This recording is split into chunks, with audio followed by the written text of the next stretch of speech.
شکریہ جی. میرا پہلا سوال تو ایک عام سا سوال تھا. اب اصل آنے والا کہتے ہیں اب جگر تھام کے بیٹھو میری باری آئی.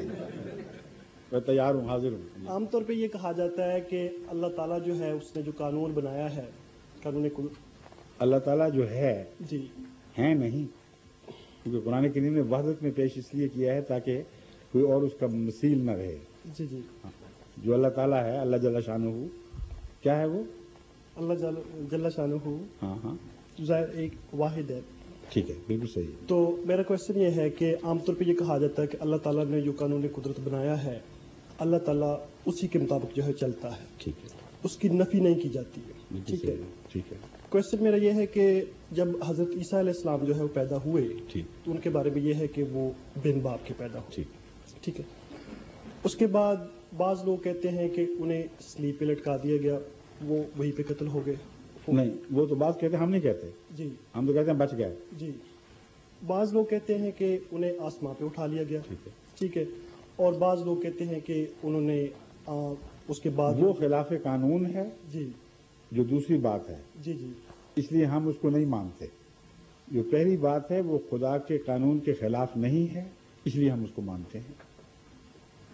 بن باپ کی پیدائش جی قانون قدرت کے مخالف نہیں ہے، کیونکہ زندگی کا آغاز ہی بن باپ سے ہوا ہے. جی.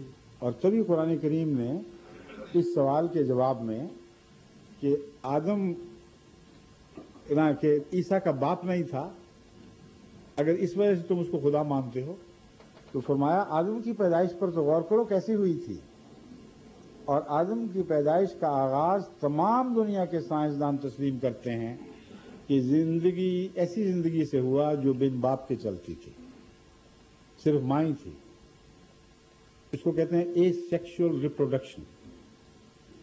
اور حیوانات کی دنیا میں بھی ہرمیفروڈائٹس ہوتے ہیں، جن کے ساتھ کسی میل کا اکٹھا ہونا ضروری نہیں، اور پھر بھی بچے پیدا ہوتے ہیں. سمجھ گئے ہیں؟ جی. تو قانون قدرت کے خلاف کیسے ہو گیا؟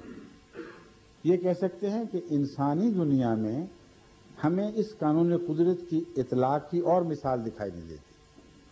یہ تو کہہ سکتے ہیں، اسے خلاف قانون قدرت نہیں کہہ سکتے. بس خدا تعالیٰ نے نفی نہیں فرمائی.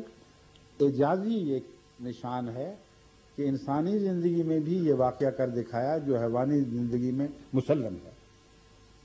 ٹھیک ہے؟ جی شکریہ.